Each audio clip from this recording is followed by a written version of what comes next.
আকাশ ভেঙে পড়ার জোগাড়, উত্তাল সমুদ্র নদীতে জলস্ফীতি। বঙ্গোপসাগরে সৃষ্ট নিম্নচাপের জেরে ব্যাহত জনজীবন, ফুসছে নদী, উত্তাল সমুদ্র। বিভিন্ন জেলায় রাতভর চলে বৃষ্টি। আলিপুর আবহাওয়া অফিসের পূর্বাভাস অনুযায়ী সুন্দরবনের বিভিন্ন জায়গায় গত কয়েকদিন ধরে ঝিরিঝিরি বৃষ্টির পর গতকাল রাত থেকে শুরু হয়েছে মুষলধারে বৃষ্টি। চাষের জমিতে বৃষ্টির জল জমে যাওয়াতে বীজ ধান নষ্ট হতে পারে বলে আশঙ্কা করছেন চাষিরা। সুন্দরবনের দুর্বল নদীভাতগুলির ওপর নজর রেখেছে প্রশাসন। হাওয়ার দাপট না থাকায় চালু রাখা হয়েছে ফেরি সার্ভিস।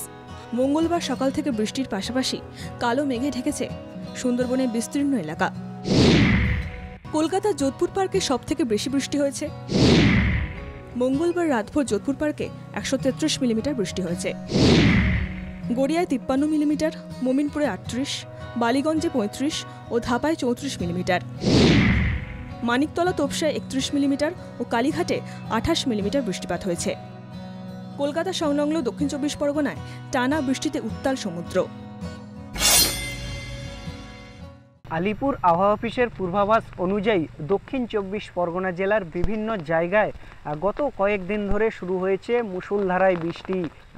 দুর্যোগের সম্ভাবনা থাকে তাহলে কিন্তু এই সমস্ত নদীবাঁধ ভাঙারও আশঙ্কা থাকছে। সমুদ্র উত্তাল থাকার কারণে উপকূলে ফিরে আসতে হয় মৎস্যজীবীদের। সমুদ্রে মাছ থাকলেও মৎস্যজীবীরা তা ধরতে পারছেন না। মূলত দুর্যোগপূর্ণ আবহাওয়া ও সমুদ্র উত্তাল থাকার কারণে কোনো ট্রলার জাল ফেলে মাছ ধরতে পারছে না, কারণ এখন গভীর সমুদ্রে নোঙর করে দাঁড়ানোর মতো পরিস্থিতিই নেই। তাই সব ট্রলারগুলি বাধ্য হয়েই উপকূলের কাছাকাছি অবস্থান করছে। মাছ না ধরে সমুদ্র থেকে বারবার ফিরে আসার কারণে ক্ষতির মুখে পড়ছেন মৎস্যজীবীরা। রাজ্য সরকার সমুদ্র সাথী প্রকল্পে আর্থিক অনুদান দেওয়ায় কিছুটা স্বস্তি পাচ্ছেন মৎস্যজীবীরা। কয়েকটা দিন ফিশিং করেছিল, তার মধ্যে কিছু মাছ পেয়েছিল।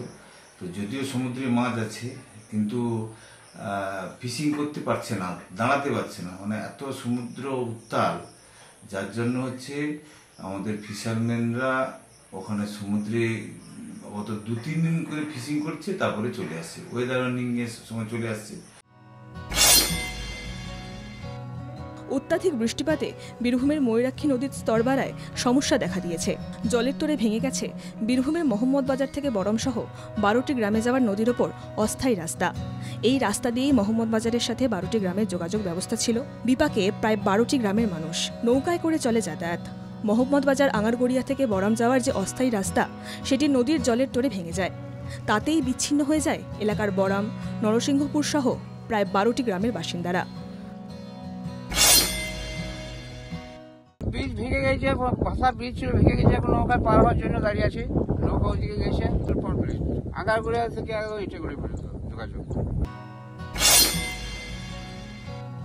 এলাকাবাসীর দাবি, এই সমস্যা নতুন নয়। প্রতি বছর বর্ষার মরশুমে ওই অস্থায়ী রাস্তাটি জলের তলায় তলিয়ে যায়। প্রশাসন, বাঁধ সংস্থার থেকে রাস্তা মেরামত সবই বর্ষার পর করতে পারে বলে আশা করছে এলাকাবাসী। ব্যুরো রিপোর্ট, বাংলা জাগো।